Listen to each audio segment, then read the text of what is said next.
It's time for Mac Geek Gab, and Craig brings us our quick tip of the week. He says, as can happen, you find things by accident. Today, I was wanting to rename a file the old way by typing into the box, but accidentally, I had two files selected when I clicked and chose rename.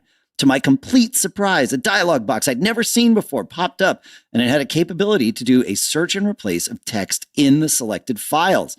I'm not sure if this is new or recent or has been around. It's been around, but it is news to me. Thank you, Pensacola Craig. Indeed, you can do all kinds of things with find and replace with multiple files right there in the Finder. More tips like this, plus your questions answered today on Mac Geek Gab 1126 for Monday, January 26th, Lotus 123 Day 2026.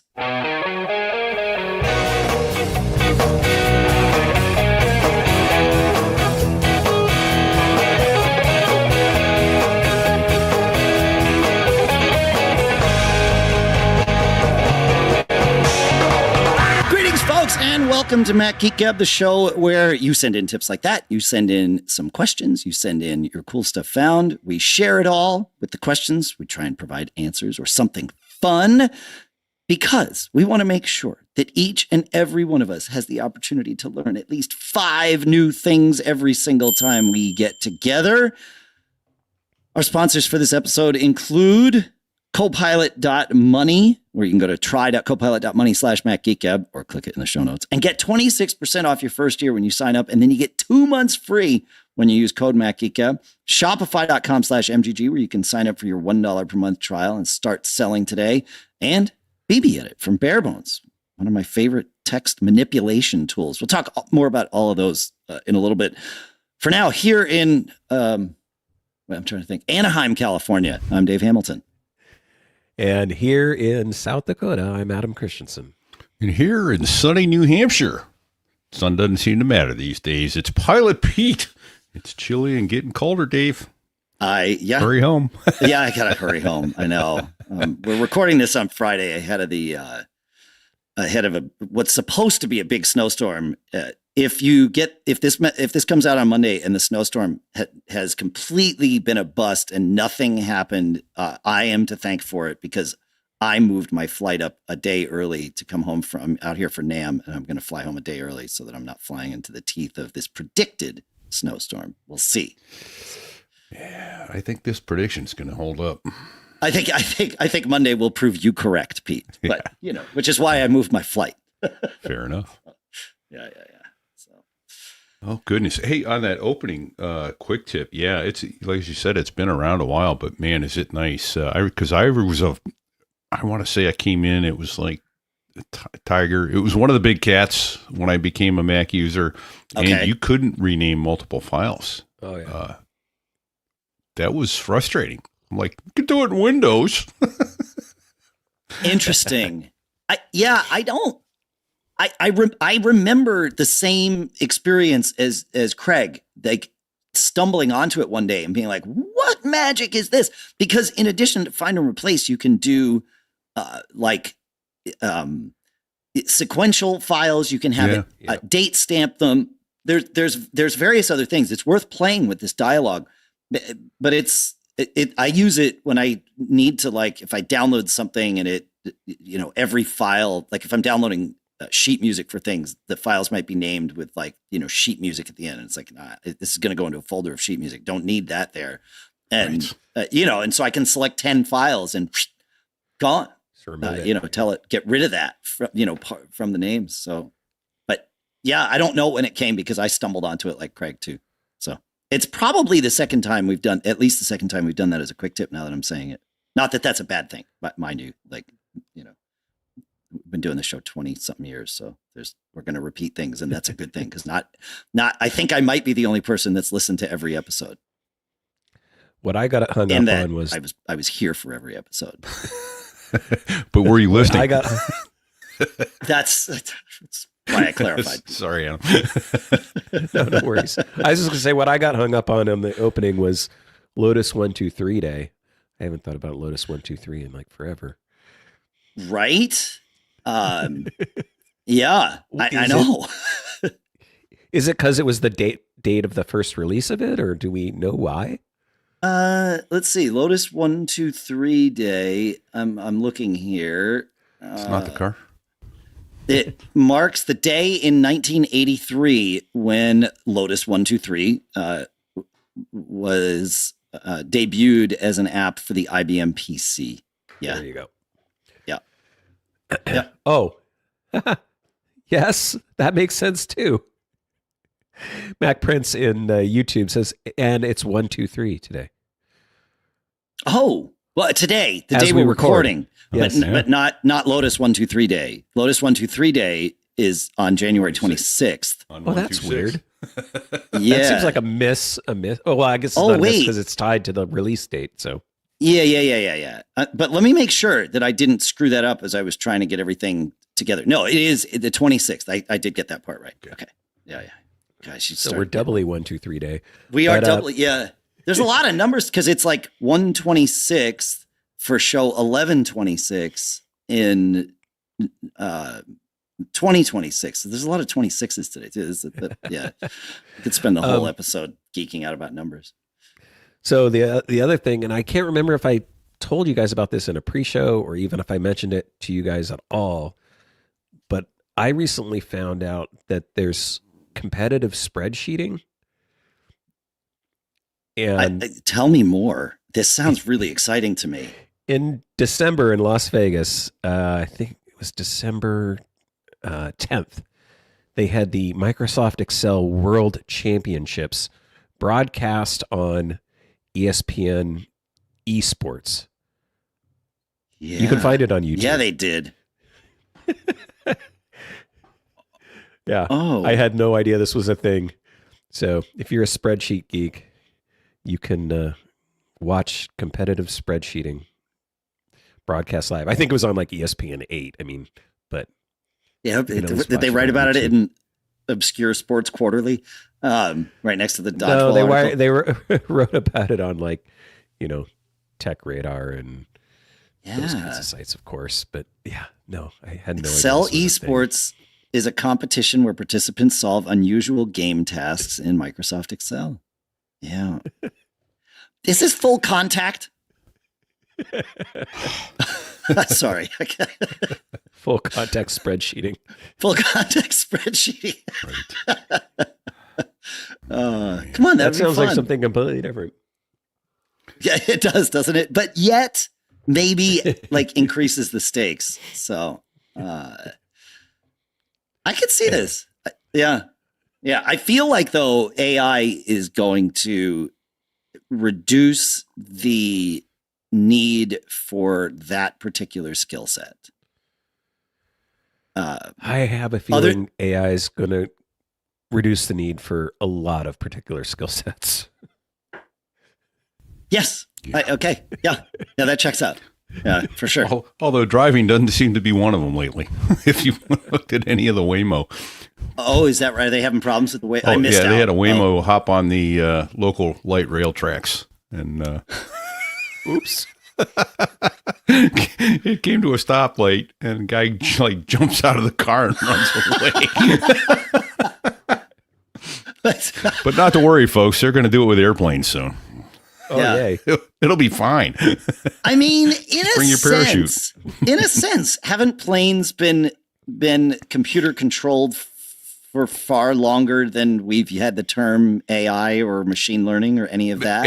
Absolutely, yes. Yeah. The autopilots are indeed amazing, but they're talk about garbage in, garbage out. They are sure. They are indeed stupid. They're not capable of avoiding collisions with other airplanes and that sort of thing. Fair. Okay. Yeah. Because I know they can land a plane. Absolutely. Yeah, you can land in 0-0 with a Cat 3 autopilot, and it does amazing stuff. But it's not going to keep you from crashing into another plane. That's the tower's job. Okay. Although that being said, there is stuff on board now. It's called TCAS, that traffic collision avoidance system, and it so if a controller tells you to climb to avoid another airplane and your TCAS system tells you to descend, you follow your TCAS because their two computers are talking to each other in the other airplanes, and it's telling the other airplane to climb. So, and that actually happened many years ago in, I think it was in Turkey. There was a midair because the controller told them to do something opposite of what the TCAS did, and they followed the controller and had the midair. Whereas the two airplanes, the TCAS systems actually talk to each other. Interesting. So it's kind of cool. Yeah. Can you imagine if we, to me, this is where I've been excited about autonomous driving when all of the cars are autonomous. Having this hybrid approach, which we currently have, where there's mostly human with some autonomous, that's kind of rife with opportunity for disaster because the humans aren't talking with each other. But once the cars are all talking with each other, think about, you could have cars, if a car knows not just where it and its neighbors are going, but what it and its neighbors' capabilities are in terms of speeds that they can take turns safely and all of that. You could have bumper to bumper traffic on the highway and have it going 80 miles an hour and people merging in and out. And it would look like a well-conducted symphony. Once we get the humans out of the way. Right. The question is, will the cars swear at each other? The light's green, you idiot. Yeah, exactly. Yeah. How do they, right. Right. Yep. I was wondering if they had different accents.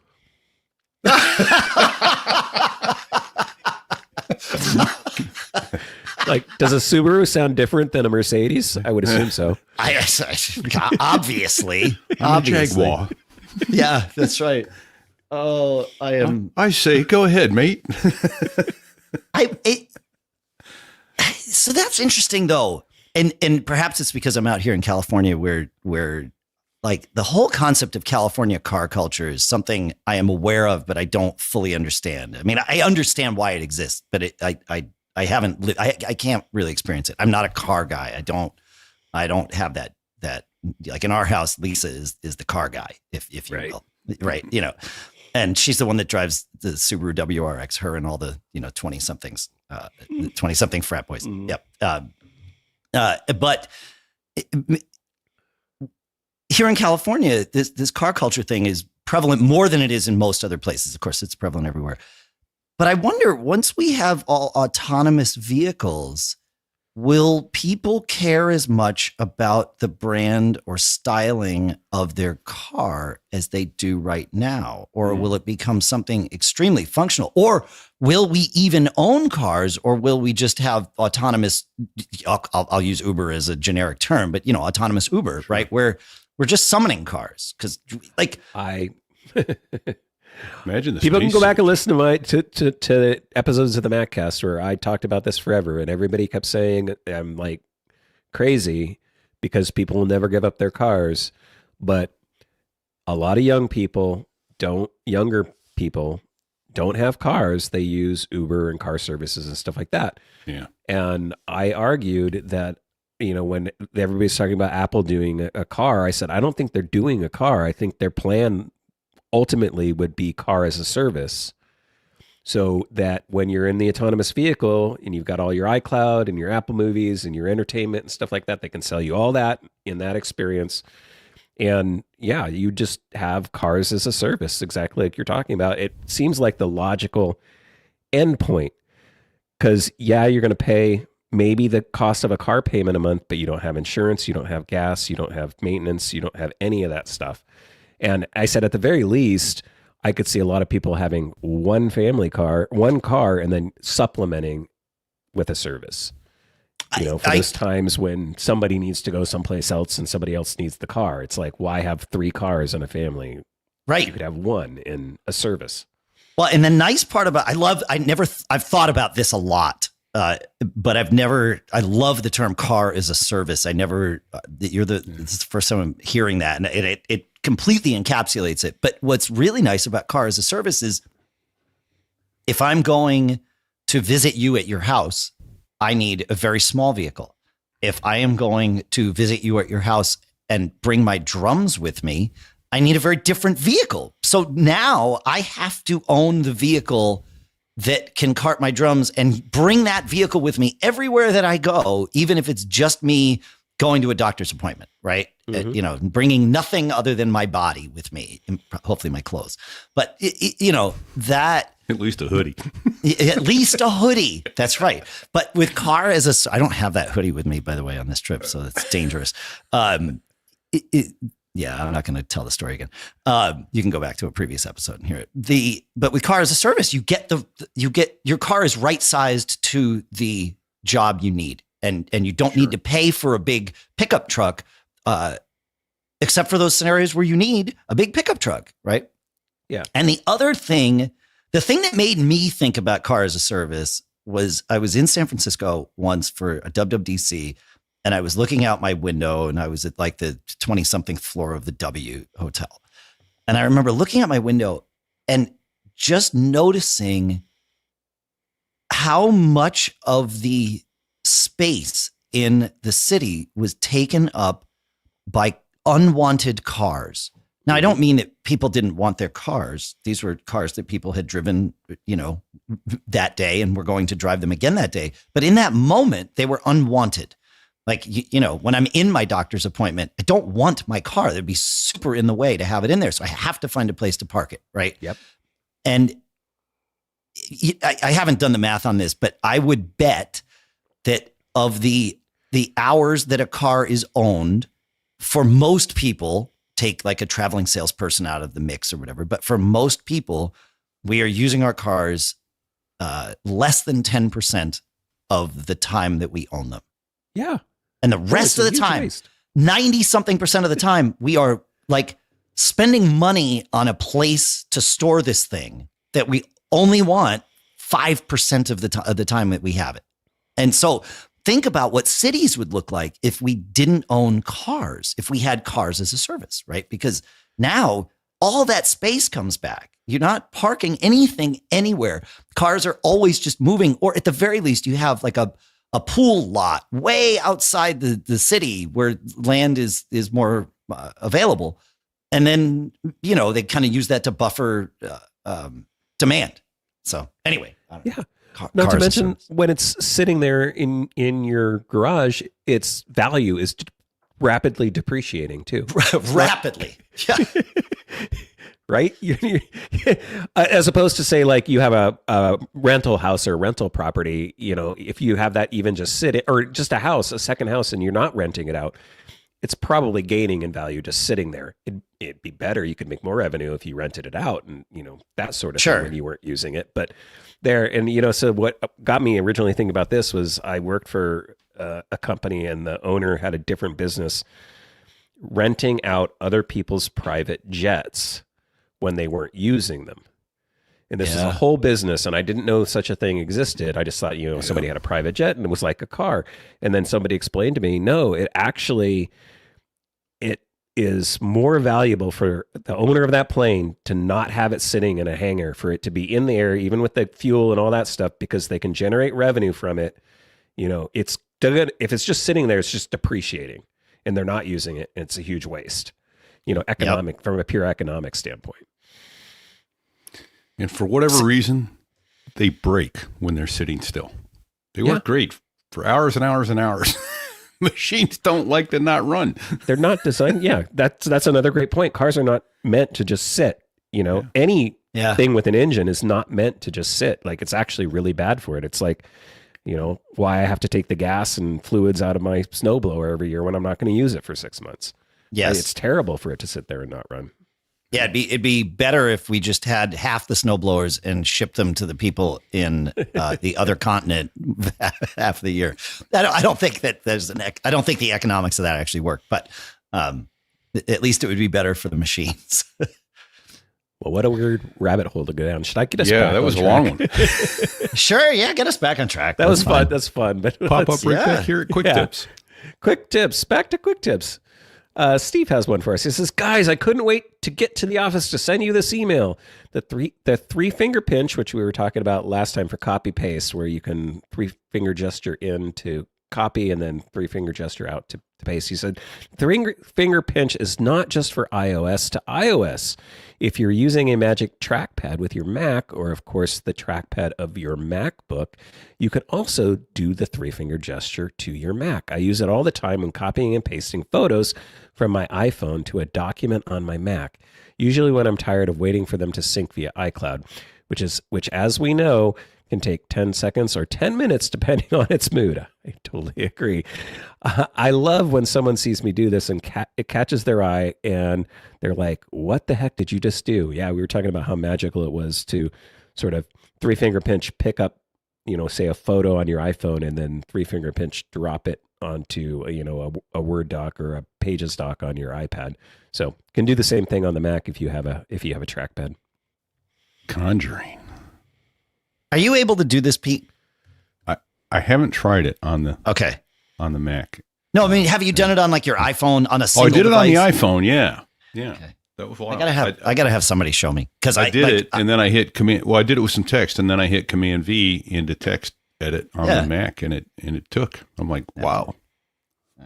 I still can't figure it out. I can't make my hands do this. Yeah, I don't know.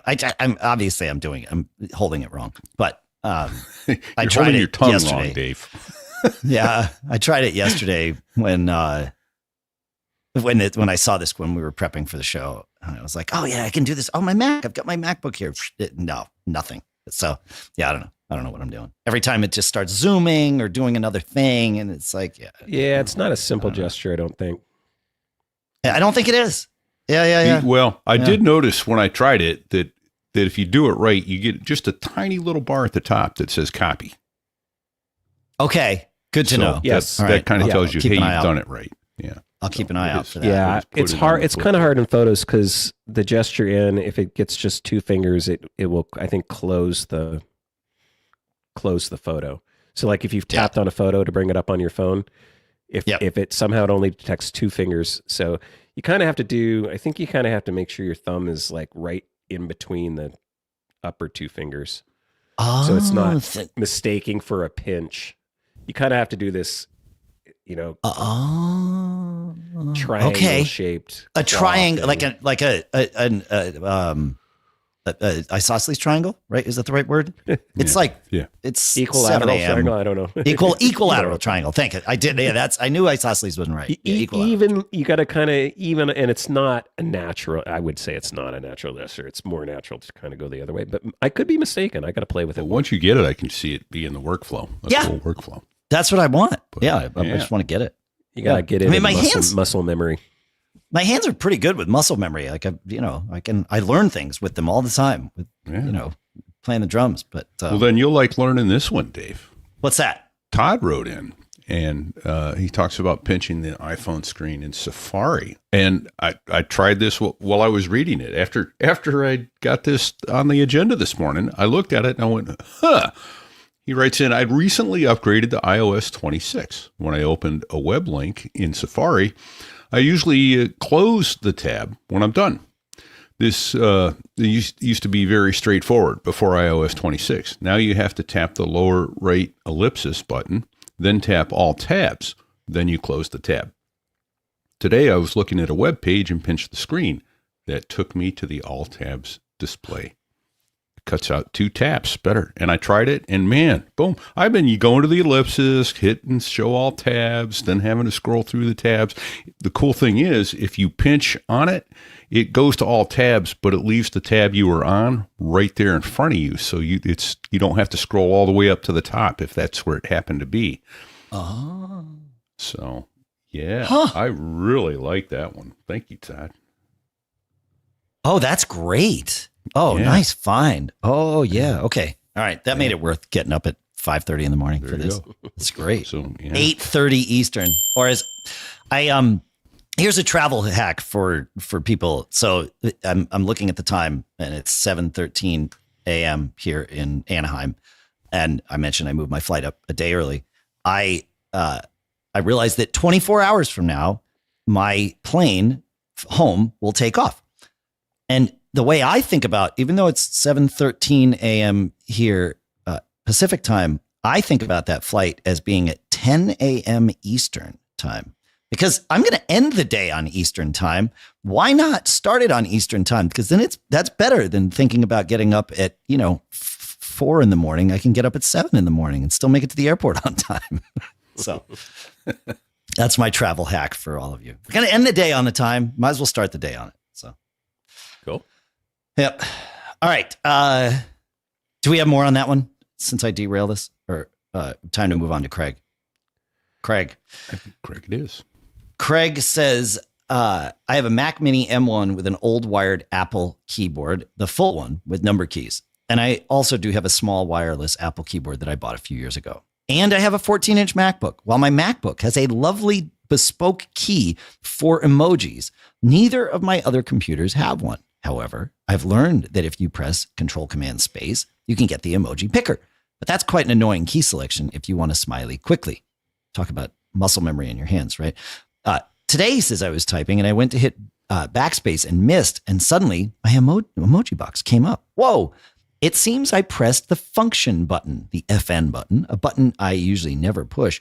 And yes, pressing the function button at any time brings up the emoji picker. I had no idea, and it may be that I'm the only one who didn't know this, but you never know. Boy, if there was ever a perfect description of what qualifies as a quick tip, when you think, I must be the only one that didn't know this, that's when you send it in to us at feedback@macgeekgab.com. This is a great tip. Hold on. Send it where? To feedback@macgeekgab.com? Did he say, I think, yes, you're right, Pete. He said feedback@macgeekgab.com. Nice. Bet your bottom dollar I did. I think it's one and the same, because on my MacBook Air, the emoji picker, the bespoke emoji picker key also has FN on it, right? So I think that's Yes. why it works on his old keyboard, because they simply took the function key, and if you hit it without any modifiers, then it brings up the emoji thing. So love that. Yeah. I did find with this one that it wasn't working for me, but that's because I had gone in and changed that in my keyboard settings to have the FN globe key activate. So if you go into, settings, keyboard, I think it's under general keyboard. I can't remember where it is. I always just search for it now because we all know the new settings is broken. But yeah, I had changed mine somehow away from, I think that is the default. I had changed it to start dictation when pressing the globe key or the FN key twice. So if it doesn't work for you, check your settings. Yeah, right. Yeah. Makes sense. Yep. Huh. All right. Do I have the last? I got the last quick tip for today. I think you do. Yes, sir. With Jim. Jim says, here's a quick tip for cruisers. When you're on a ship at sea, I highly recommend you turn cellular data off, then put your phone or iPad in airplane mode, and then activate Wi-Fi. I've seen too many people accidentally or through lack of knowledge find themselves out of airplane mode. When that happens, they end up connected to the ship's satellite system and end up with a quick and enormous cell phone bill. Turning off cellular data, which is not reactivated if you come out of airplane mode, ensures you aren't sending and receiving data over the ship's expensive satellite network. It's a safety valve I have used consistently and have never received a surprise data charge. I'm not a cruiser, so I wouldn't have known that stuff. No, that's good. I would agree with that. Yeah. Yeah. Absolutely. That's what Debbie does. She's a cruise travel agent, so we do a lot of that cruising stuff. Yeah, that's right. That is a good hack. So, yep. Huh. Cool. Yeah. I'm reminded that yesterday midday I got a note that I had used all of my Mint Mobile data for the month, which and 30 minutes prior I'd gotten a note that I'd used 80% of it. So something on my phone was just chewing data. But here's the thing. I have that BreezeLine mobile eSIM that I get for free for a year with my new fiber connection. And that's the data. That's the one that was chosen for cellular data. So and my laptop was not near me, so I definitely wasn't tethered. Like it was, half a mile away or something. So what was chewing through my Mint Mobile data for that time period? That should not be. I know. Last I checked, that shouldn't work that way. Yeah, I did the math because when I saw the 80% thing, I'm like, oh crap! Like, let me make sure. And I made okay, yep, all good. All right, must be just and I'm sure it was a lagged notification, clearly, but I don't know what triggered it. So anyway, have to look. Yeah, fun. It's great, wonderful. All right. We have some don't get caughts to get to. We have questions. We have all kinds of stuff. We also have sponsors, and I want to tell you about them. Because, well, it's a new year, as we know, because we're watching the calendar. And if you've got a business idea rolling around in your head, our sponsor, Shopify, is how you make 2026 the year that you launch. I've used Shopify for merch with one of my other businesses, and it's so easy. I love how easy it is to start and just go from idea to execution. And their AI tools can help you get your store set up fast, and the built-in marketing tools, total game changer, right? You get everything you need to sell online or in person, and Shopify scales with you as you grow. Whether you're starting small or going big, or starting small and going big, Shopify's got your back. Don't let this year be another almost, folks. Let's make it happen. In 2026, stop waiting and start selling with Shopify. Sign up for your $1 per month trial and start selling today at Shopify.com/MGG. Go to Shopify.com/MGG. That's Shopify.com/MGG. Hear your first ka-ching this new year with Shopify by your side. And our thanks to Shopify for sponsoring this episode. And you know how much we love cool stuff found here at Mac Geek Gab, right? Well, our sponsor, Copilot Money, is one that I've been eager to dig into ever since listener Corey sent it in last year. I've been using another budgeting tool for years, but it's kind of dated, and candidly, I'm ready to kind of move to a smarter, cleaner experience, and Copilot Money brings all of that. Your accounts, your spending, your savings goals, even investments into one beautiful place. It's AI-powered, fully customizable, privacy first, and now available on all your devices, including the web, right? So you get it on your Mac, your phone, your iPad. You'll get automatic subscription tracking, easy budgeting tools, and clear savings goals that actually keep you motivated. So you can start the year with clarity and control over your finances. Don't get caught using outdated tools. For a limited time, get 26% off your first year when you sign up at copilot.money. This is for new users only on the web, right? So, and then here's where it gets great, right? So you get 26% off your first year when you sign up at copilot.money, and then you get 2 months free with code MacGeekGab. You can start the new year with clarity, your money beautifully organized, now across every device, and our thanks to Copilot Money for sponsoring this episode. We all work with text, right? Well, assuming you do, BBEdit is the tool you need on your Mac. BBEdit 15.5 brings a ton of power, massive performance boosts, smarter grep, lightning fast multi-file search and replace. Plus, they've added Apple Intelligence support for inline proofreading and for writing help. One of my favorite new features? Strip diacriticals. Perfect for converting accented characters to ASCII, also super fun to say, and super handy when cleaning up files for scripting or sharing or whatever. It's great.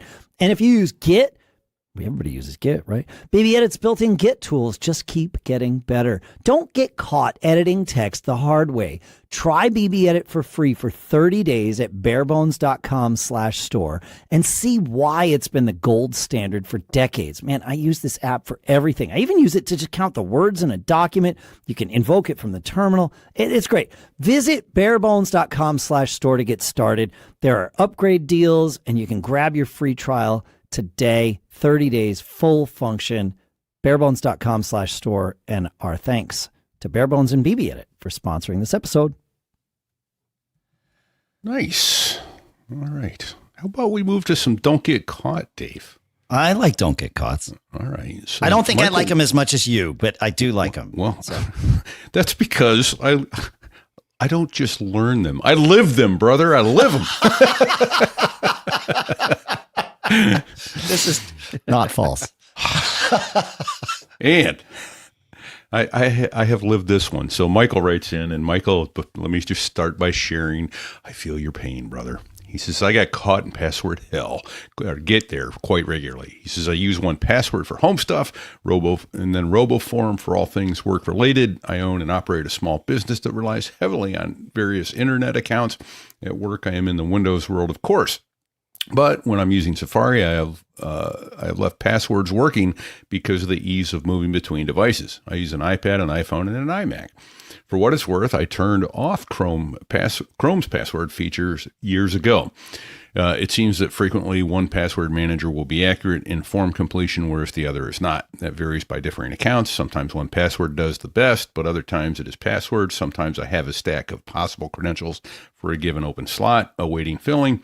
I'm tempted to turn off passwords and just stick with 1Password, but I don't know. In addition, I find with cross-platform chatter interoperability now common that I cannot separate Windows-related passwords, RoboForm, from the Apple-generated ones. What do y'all think? Maybe just use 1Password for all and turn off all passwords. And I said, man, password hell is a real place. You're not alone there. I am down there with you.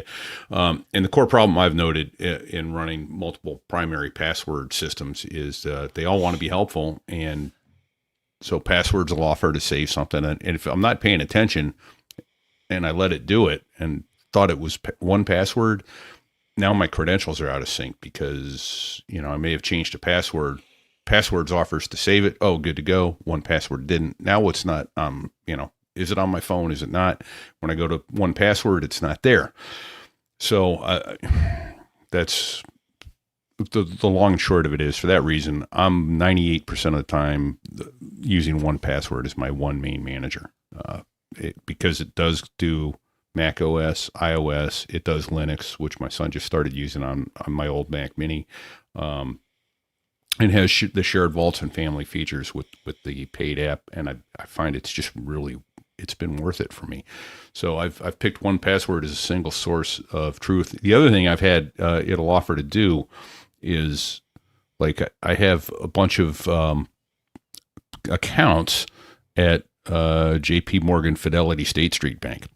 And so if I go to save 1Password change, it offers to change them all. And I'm like, oh, no, please don't do that because my son's account is different than my daughter's account, which is different than mine. And so it keeps it, it makes it a mess if you let it. Yeah, right. Yeah. So for that reason, as helpful as passwords is, and I do like it. You're talking about Apple passwords when you say passwords. Yes. Okay. The app passwords. Yeah. It just doesn't quite have the capability of 1Password yet. For instance, what are they called? The code, the 6-digit code, the rolling one-time password manager that's available in there. For instance, and it has notes, secure notes, and one-time passwords are available in Apple passwords. They work great. Really? Oh, I haven't gotten for there sure. Yet. Okay. Oh, all yeah, right. yeah. Well, they work totally great. Okay. Yeah. Well, that's good. That's good news then. Maybe someday I'll get off of 1Password. But it's relatively new. It's been there for a little while, but certainly it was not there initially. Sure. So yeah. Well, that's good to know then, because, and the other thing is, for instance, like in identity, I have, my passport, my driver's license, all manner and photos thereof. So in the unlikely event, now it isn't, as you know, if you get pulled over and you don't have your driver's license on you, that ain't good. You're supposed to have it, but you can at least offer it up. Go, look, there it is. I'm going home to get it. I left the house without it. I'm going back to get it. But your house is the other way. Well, I know, but I was looking for a place to turn around. Sure. Yeah. But it's better than having nothing. You at least give them something. I think Apple Passwords is a lot better. Oh, I see what you're saying with the notes. You mean on passwords. And like there's identities actually in 1Password is a thing that has social security numbers, and you can attach a driver's license and a passport photo or page photo, and I don't think you can do that in passwords yet. I don't know. See, that's the thing. I haven't explored deeply enough to go, hey, can I do this yet? Because I've been happy with 1Password. Yeah. Yeah. No. And that stuff doesn't work or isn't available in passwords, but it is pretty full featured. There was that, I'm trying to think of what that third party app was. We mentioned it in the last year. It'll, if I find it, I'll put it in the show notes. I think it begins with an A. And it adds a lot. It brings a lot of those features over that Passwords doesn't have. It's a third party app, but it does sync in a secure way and all that stuff. So there are ways to get around it, but Passwords is pretty good. For a long time, I was planning on moving everything from 1Password over to Bitwarden because I could host Bitwarden myself on my Synology and all that stuff. And that's the one I was thinking you were thinking about, Bitwarden, because there's a third party app. Well, there's LastPass, but that was no. We talked about it as Cool Stuff Found sometime in the last year, and it's not a password app. That is the one thing it doesn't do, and it's for people that in the scenario you just described, Pete, that want to move to Apple Passwords for their passwords, but are used to having all this other functionality, kind of the pro functionality, if you will. And it does all of that. Okay. And then you have Apple Passwords for your passwords. I'll find it. We'll put a link in the show notes. It's a third party app, but I assumed I would move to Bitwarden because I even have a Bitwarden like server set up. Like it's ready to go. I just need to just start populating the data. But then I'd have 3 password managers going simultaneously. I seem to recall messing with Bitwarden a little bit at one point, and I don't know why I moved away from it. It may have been some of that functionality that I've just gotten to really like. You use Bitwarden. It was or you have, right, Adam? We have to use it at my office because of PCI reasons. So we have to host all of our passwords and stuff on our own hardware that we're in control of. Right. That makes sense. Yeah. So yeah, I have to connect to the VPN to even get to my get to passwords. the Bitwarden. Oh, interesting. Okay. Yeah. I'm looking to see if I can find that third party app. I'm probably not going to be able to find it. And that may not be true anymore, but it was set up originally. We've started to use more cloud services, but like when I first started working there 5 years ago, they were pretty adamant. Like nothing was in the cloud. Like we couldn't even use like GitHub. We used Bitbucket on our own server kind of thing. Yeah. Yeah. Makes sense. The one thing on those verification codes, because I hadn't really used them in Apple passwords rather. So I was just looking at it, and here's kind of a cool feature. When you go in to edit a password and you want to add a QR code,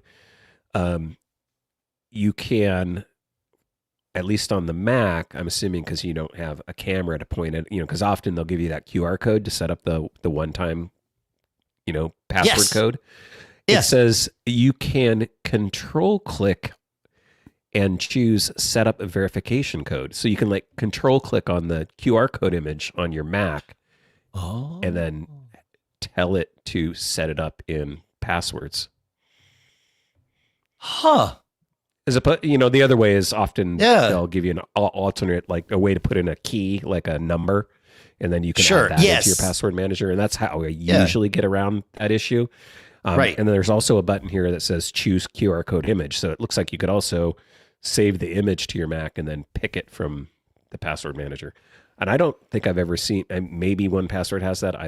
I've never noticed something like that. But the control click, like a right click and then just right click on the QR code image and then say, hey, put this into my Apple Passwords account. That's cool. Huh. And here it is the exact thing that he talked about, which is password hell. I just opened Passwords app, the Apple Passwords app, to look and see. Oh yeah, look, it does in fact have codes, because I have 2 codes in there for 2. The one-time codes are generated. I had no idea I'd put them in passwords, and so hence, but it does also support pass keys, which I had forgotten. the other thing I wanted to ask is it does also support group sharing. Has anybody used that? Because I have not. I have. Yeah, doesn't surprise me, Pete. But yeah, I have too. Like that's also one of the new features. Yeah, there's passwords has gotten a lot of features in the last couple of years. It is. I'm pretty sure if I were starting. That was weird. Oh no, Dave, you are muted. No, this was back. Interesting. This is the same audio cut out that we saw when we were in Vegas, and I don't know what the issue was. But anyway, Okay. yeah, your audio. laptop. It's something about my laptop. Yeah, for sure. I mean, it certainly was in Vegas too, because that's basically what we were using. But if I were starting out today, Apple Passwords is. I think I would start and end there. I don't think I would. I don't think I would mess with anything else. Because for what even as a nerd, for what I do, so much of it is it handles it. They've really kind of stepped it up. So yeah, the group sharing, and you mentioned passkeys. My gosh, Yeah. I use passkeys for probably 80% of the sites that I log into now. Are you that way too, Adam? I kind of use both interchangeably. I don't really discriminate. I still prefer almost all my stuff in 1Password. But are you using legacy. passkeys there? Yeah, I kind of do them both places. Got it. Yeah. Passkeys are great. I love the passkeys. So the question I have on the fly then is: will passwords import? Can I export like a CSV of my 1Password and import it into passwords? I bet it can. Yes. Well, I may You be can. moving off 1Password then. We'll see. I may play with that some more and just keep the, not the whole subscription, but the 1Password for things like the identities. That it's nice to have handy copies of passports And things like that. Yep. Yeah. Yep. Access is the name of the app. No. What I'm saying is Access is the name of the app that we mentioned in a previous episode. It's got right. So that's the app that you might want, Pete, to augment Apple Passwords if you were to move away from 1Password. But the one question I had about sharing, and I think I might have got it from the help guide in the Passwords app. So it says you can share with anybody, trusted people in your contacts and create groups and stuff like that. But I'm assuming that requires whoever you're sharing with to be on an Apple device. Yes, I believe so, Adam. And does it require an iCloud account or just that they're on a... No, I think it's using iCloud. iCloud. Yeah. Okay. Yeah. Yeah. Because it does say, when you're accepting an invitation, the guide says, note, iPhone, iPad, Mac need to be using the latest version of iOS, iPadOS, macOS to use any password or passkey you share. Yeah. So. Yeah. That's right. Okay. Yeah. I would assume it's tied to an iCloud account also, but it's not really clear. So if anybody happens to know, they can email us. Feedback at macgeekgab.com. For sure, yeah. But so that might be a hang up for you, Pete, if your son's using Linux, you're not going to be able to use the sharing. That's fair. Well, fortunately, that's his play machine. That's he's got a MacBook Pro. He's got a really nice MacBook Pro, 16-inch M3, I think, and he's got a big Windows gaming rig. So the Mac Mini is his plaything. Yeah, but there's danger here, right? If you don't have a password manager, if you don't have your synced password manager on your quote unquote play machine, what will almost certainly happen is you'll start using the passwords you can remember. Right? Right. Yeah. And if you're using your play machine to log in to real services, the same services that you would log into with your not play machine, then you're going to wind up homogenizing all your passwords again to something you can remember. So you definitely want a password manager on your play machine. I would be very careful not to. Yeah. I think he's just using it for Steam and games. But again, there's accounts there that you've already listed one place that he's logging into. That's right. Yeah. I was just looking this up too, because I was going to say one of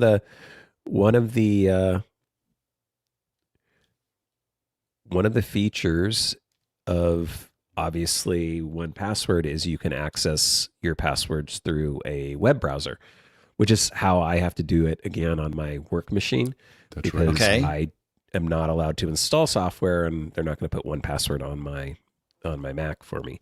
So I access it through the browser, and it looks like Passwords does work through the browser. It does work with iCloud. And so you can share with people on a PC. They can set up iCloud passwords for Windows on their computer, and then you could share that way. So there is some kind of a web interface, it looks like, through iCloud. So 1Password is slowly being Sherlocked, one feature at a time. Yeah. Which is a good thing. Like in that sense, the features that's the kind of app that I think is good to Sherlock or for Apple to acquire. I mean, whichever. I mean, they're not going to with 1Password at this point, obviously, because they've already developed their own tech. But like, that's the kind of thing you want baked into the OS. You don't want to have to rely on a third party for that kind of thing. Yeah. There's no doubt. I mean, there's some really cool stuff about it. Like it has a security and tells you where you have compromised passwords. Yeah. 1Password does that. Well, Passwords does that now too. So yeah, that's what I'm saying. It's like there's their feature parity in a lot of things. Yeah. And I just realized I may have buried a quick tip in there, which is so the Mac Mini that my son put Linux on is a 2011 or 2012 Mac Mini. Okay. And so, he was stuck on how many iterations back of Mac OS. And in order to have a machine that he can update the operating system on, he moved it to Linux. So, which I think you're the one. I said, I didn't know you could put Linux on a Mac, but turns out. Oh, yeah. Yeah, for sure. Yeah. The app has changed names, it looks like. The app formerly known as Access is now called Uplock. Uplock. So, okay. Yep. So I will put a link to that in the show notes. My guess, I would assume they changed the name because Access is hard to get any sort of search engine. Well, I mean, yeah. I would presume they also maybe got a letter from Microsoft. Oh, you think? Yeah. What's wrong with having an app called Access that has a database of things in it, Adam? I don't understand where there would be confusion here. All right. Shall we move on? Do we want to move on to questions here instead of sticking with Don't Get Caught? I'm voting yes, but I will. Okay. I was just say I got that. The one Larry did was super quick. All right. Off to the races. Larry, and then questions. I promise. Yeah. Then questions. Yeah, all right. Larry basically wrote in. He says, after nuking and rebuilding an iPad over and over, settings search stopped returning useful results even after 48 hours. So he was looking for something in settings using search, and it wasn't coming up. Apple support said, wait 48 hours, it'll come up. This is not happening. So a senior advisor has confirmed that this is a known iPad OS bug affecting settings search, often only showing Apple Intelligence items. Apple is working on it. So if you're seeing that, sit tight. Don't nuke-n-pave your iPad. They're working on the bug in order to get your search, your settings search working again. Okay, so this is just for searching. iPad OS. And just for searching in the settings in the settings app. Yes. As opposed to digging manually for them. Got it. Right, okay. Right. Yeah, that's good to know. And so hopefully we just save somebody from nuking and paving their iPad because they can't find a setting. So yeah, good call. Yeah. Yep. Love it. All right. We want to start with Bob's question now that we're going to questions. Okay. Bob asks, He says, I heard your comments in the last episode about trash in 1125, and it brought to mind a problem I'm having with Adobe Lightroom Classic. I've used Lightroom for years and never had a problem sending photos to the trash. However, recently after an update, when I tried to delete a photo from the Lightroom catalog, it says the files are on a volume that does not support trash. Would you like to permanently delete them? I'm able to delete the photos, but I like sending them to trash first for all the obvious reasons. This only happens on my photos that are stored on Dropbox. I tried deleting photos from a folder stored in documents, and I am able to send them to trash. But I like using Dropbox for my photo folders. Any ideas? Yeah, did some research on this and found something very interesting. And what you're now seeing is a side effect of how macOS treats iCloud or cloud services like Dropbox, and it integrates it with the system. And I found a TidBits article. We'll put a link to it in the show notes that explains it in depth.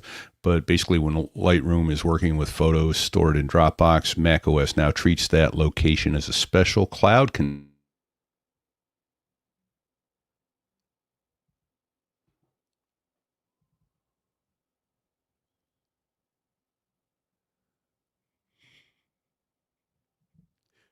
Hey, Pete. on Dropbox.com. So you still have that safety net, even though the files skip the Mac trash. Hey, Pete. Yeah. Did he cut out for you too, Adam, or just me? Oh, yeah. He was frozen for a good Okay, great. 20, 30 seconds. Yeah, there was a long That's the second break time there. for me during the show. Fortunately, you were talking last time I cut out, Dave. So Got it. all right. Yeah. Got it. All right. Go ahead and just answer that question again. I'll cut Okay. in. Yeah. Perfect. Yeah. So Bob, what you're seeing is a side effect of how macOS treats cloud services like Dropbox and how it integrates with the system. It's explained nicely in a TidBits article, which we'll put a link to in the show notes. When Lightroom is working with photos stored in Dropbox, macOS now treats that location as a special cloud container that often doesn't support the normal Mac trash. So Lightroom can only offer to permanently delete your photo instead of moving it to trash. The upside is Dropbox still keeps that anything that you delete for about 30 days in its own deleted files area on Dropbox.com. So you still have the safety net, even though the files skip the Mac trash. If you really want classic trash behavior, then you can keep those photo folders on a regular local volume, like documents or another local drive, but make sure the specific folders are set to be available offline, and then use Dropbox to sync or back them up from there. But yeah, it's the way they changed how they handle the cloud services. And I don't know when they did that. I think it was Sequoia when this happened. Yeah, because it's that whole file services thing that Apple forces and I think it's called file services, that Apple forces all of the syncing clients to use, like Dropbox and iCloud and that sort of thing.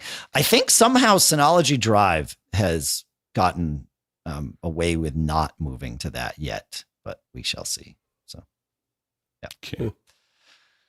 Yeah, well, I wonder though, if this is workaroundable. I wonder if giving it depends on how Lightroom is managing trash, but I wonder if giving Lightroom full disk access would change this. I could be wrong, but my recollection from that TidBits article is no. It keeps it in a hidden library folder. Yeah, but like I get that, but the question is when Lightroom moves something to the trash, what trash, right? Because it what is it like we talked about? Trash is just another folder, right? So if it's looking to create a folder, I see what you're saying. Yeah, create, so if it has full disk access, it shouldn't be an issue. Yeah, right. Interesting. I don't know. That may be a good workaround. Yeah, exactly. Yeah, I don't know. I brought it up on that last episode. Like Box, we use Box at my office, and it's exactly the same thing. So it's like I think almost all cloud services I've worked with recently do that same behavior, where it's like the operating system's like it's going to go straight, it's going to get deleted. It will not go to the trash. Like Dropbox even warns you when you go to delete something from Dropbox. Right. Yeah. I'm wondering if one of the workarounds might be setting up. So I wonder if you could detect when you're deleting from one of these cloud service containers and then have it copy it, have the operating system copy it to another location and then put it in the trash. Oh, yeah. Why not? Right. Yeah. Shortcut to, yeah. I mean, it almost seems like something you could have Hazel do. Yeah. Maybe. Yeah. I don't know. There might be some workarounds. Yeah, exactly. I know. Well, hey, all right. So we'll think about that. If you have answers, obviously, feedback at macgeekgab.com. If you have an answer to this, if any of you, Pete or Adam or anybody out there, I've noticed, and I noticed this when we were in a lift in Vegas, Pete, for CES, and then I also noticed it in a lift the other day from LAX out here to Anaheim, where the driver has the Lyft app connected to CarPlay, and they go up, and we talked about the pinch to zoom thing. Yeah.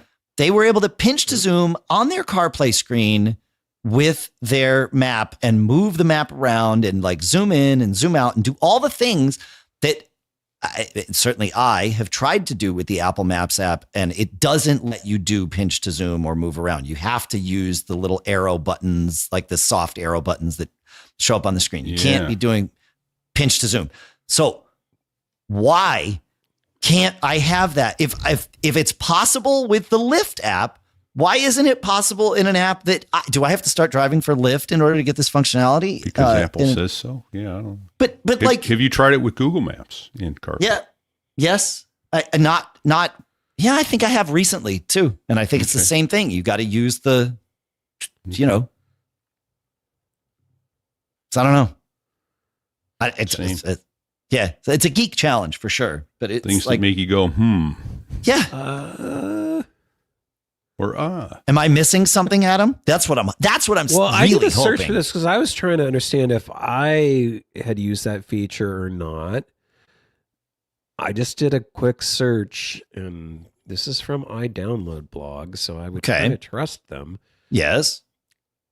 They're claiming that iOS 26 brought multi-touch gestures to Maps, but I would presume you're using in CarPlay, but I would presume you're using iOS 26. So I am, Adam, but the more important question is, have I tried this since iOS 26, or have I just assumed that it doesn't work because it didn't work for me in the past? And it's possible that is the crux of this, that this question has in fact been answered before I asked it. So I'm going to try again in that case, because according to iDownload blog, and again, I don't trust them. All right. It was multi-touch was added, including pinch to zoom in iOS 26 for CarPlay. So, oh, okay. Then I'm definitely going to try. I'll try it on my drive home tomorrow if I remember. So, and the other thing, if it doesn't work, I don't know if this would make a difference. You might try, because I know you and I have the little wireless CarPlay device. I can't imagine that would make a difference. But if it doesn't work with the little Chinese wireless CarPlay thing, maybe direct connect and see if that makes a difference. In my current car, I have my 2025 Subaru Outback has wireless CarPlay natively now. But there you go. Yeah, but I have noticed zero functionality difference when I moved from the car with the dongle to the car that just had it built in. Like it's been the same. So I don't think there's a change there. Who knows? I would also wonder if all car-based multi-touch displays are created equal or not. Oh, they aren't. Yeah, that's for sure. I mean, they're different. They're different sizes, sure, but they're also different aspect ratios, right? Yeah. Like there's but I meant more like, do they all support the gesture needed to pinch to zoom, or do they only support maybe they're not multi-touch gesture things. Fair. Maybe they're just a straight touch screen and they only detect one touch point. I don't know. Very fair point. All right. Okay. I have some testing to do. I'm glad I brought this up because if I hadn't noticed it in the lift, I don't know that I ever would have, like, how long would it have taken me to try again? I guess that's why we do this show. Oh, yeah. This is great. Yeah. It's good. All right. Moving on to Eric. Yeah. Yeah. So Eric has a really simple question. He says, gentlemen, thank you for keeping us all in the loop about possible replacements for MacUpdater. Until a best replacement becomes clear, is it safe to keep MacUpdater installed and running? So far, it is giving me notifications for updates, even if it can't update those applications automatically. Thank you so much. Yeah, I'm still using MacUpdater until we find that magic replacement or someone acquires MacUpdater and continues working with it. But I haven't had an issue with it updating apps. It does that too. So yeah, I'm MacUpdater still. Yeah, the answer is yes. I still trust MacUpdater. It's still the servers are still managed by the folks at Core Code. It's all the same people. They're just not. They're not doing any more updates to it. And I think the servers will go offline at some point. I don't have the date in front of me, but yes, at some point it will stop to function. But they still own it. So if you trusted them before, you can trust them now. Cool. And I have trusted them before and still trust them now, if that part wasn't clear. So yes. Shall we talk about contacts? Yeah, this one, Sandy wrote in with a real poser. She says, good afternoon, Dave, Pilot Pete, and Adam. First, I enjoy listening to your podcast and learning from it. Thanks for all you do. Well, thank you, Sandy. A couple of months ago, something weird started happening with one of my contacts. I noticed my younger son's contact information had a duplicate right below it. The top contact is the correct one. The one below it appeared out of nowhere and wouldn't let me delete it. It also had only part of the information that's in the correct one. After searching the web, I was still lost, but luckily I found a way to delete it. Things were okay for a while, but then I noticed that the good contact wasn't syncing with iCloud. I found a way to drag it into iCloud contacts, but it only had a third of the original information. Name, 2 phone numbers, and 3 email addresses and his home address, but nothing about work or anything else that's in the contact on my phone. Also, there's no way to delete it or edit it. I kept looking online and couldn't find anything that helped. I even accidentally deleted the original contact on my phone and had him send me a copy of his. That fixed the phone, I think, except since he's an emergency contact, the red star is missing from the phone contact. As of today, the phone contact is correct and has complete contact information except for the red star, but iCloud has abbreviated information and I can't delete or change it. I was hoping that maybe you could help me out. Thanks very much, Sandy. Yeah. That's a poser. Well, it certainly, we all bring our experience, AKA baggage, to issues and questions and things like that. And anytime somebody sends in a thing about contacts, I cringe because it's such a pig. I don't know what's going on with contacts on the Mac, but I think many of us, I certainly am in this camp, have more contacts in our contacts databases than Apple ever intended us to have. That's true. Yeah. And I constantly notice, you'll see the various processes for contacts D or even calendar sync, which is also kind of manages contacts and that's that sort of thing. And they're just chewing CPU all the time on all of my Macs, not all the time, but routinely I see them chewing CPU.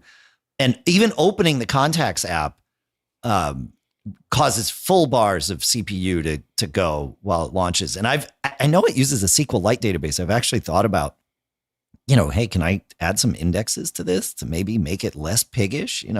I haven't figured out what those indexes would be, but it's not the greatest. I have long thought, and I haven't done this yet, that I probably need to, first of all, export all of my contacts out and at the very least, wipe my contacts database and then re-import everything. I know that I would be opening myself up for a world of hurt with a lot of these like things that I would forget. Like, when I'm reading her question, it was like, oh, right, emergency contacts. I wouldn't have thought of that. Like, got to go do that again. Got to do this. But it's gotten to a point. I put someone in there, within the last couple of months, and they texted me because they're out here at NAMM. And I'm like, whose phone number is this? It's like, they're not there. And I know the last time that we texted, I had them in my contacts. Yeah. And so there are knots that get tied in that database that are untieable. And and this is what Sandy's describing here. It clearly smells like another one, right? Or clearly is another one of those things where you should just be able to, you can merge two contacts, right? Yes. But only if it actually works the way that it's supposed to. But clearly one of these, I think there's database corruption at some level, and maybe it's not technical corruption, but the database gets dirty. Yeah. Well, there's no good way to clean it. Go ahead, Pete. Well, I bet you're right. I have two thoughts. One is that comes to mind, and this, I can't find anything in there while I'm looking at it. Is this the same problem with mail, which you could have something that's on my Mac? I don't see any way to have on my Mac only, but it may be something like that. The other thing is in settings, there's an account tab, and I wisely, see how smart I am? I'm telling everybody, listen to me how smart I am. I only have my iCloud account enabled. There are 4 other accounts below that, and they are all unchecked on enable this account. I'm wondering if it's a separate account in there.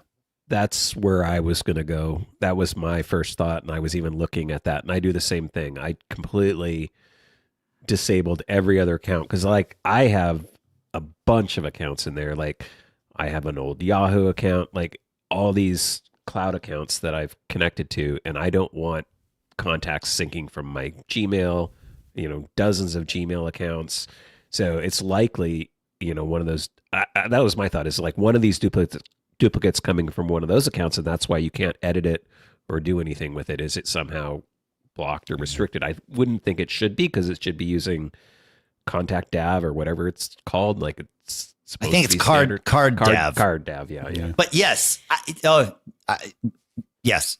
That I'm glad that you both chimed in with that. Because see, I brought my baggage to this and didn't even stop to think about the right way to solve the problem.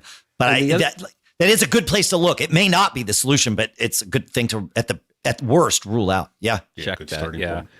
And same thing in calendars, by the way. I've had there's like suddenly weird stuff on my calendar, and it's like, what is that? Oh, I got some Gmail account turned on, and it synced some weird thing from some invite somebody sent me through Gmail, Yeah. So I usually, in that case, just export the ICS file and then, bring it into my calendar, and then it's on my iCloud. But the other thing, and I don't think unless I missed it, did she mention if she tried just resetting the iCloud account? In what? In iCloud? She didn't, that part wasn't clear. She may have done that. Yeah, so like one of the first troubleshooting tips I would try is, on each device is go into your settings, your Apple account, go into iCloud, and then just, toggle contacts off. I think it gives you that option. Do you want to save them all locally? Save your stuff locally, and then just toggle it back on to get it syncing. Sometimes the syncing just gets wonked. And I've even had to do that. That's the first step. Just do contacts first, because if that's the only thing you're having problems with. And then the Nuke-n-Pave, the nuclear option is sign out of iCloud completely and then sign back in. And I used to be deathly afraid of that. But I started to have to do it with a work account for testing. And I sign in and sign out of my iCloud account all the time. The only annoying part is that will reset your wallet on your Mac, and you've got to reconnect those cards. It's easy with the Apple Card, but like third-party cards, you got to do the validation dance. Yeah, that whole thing.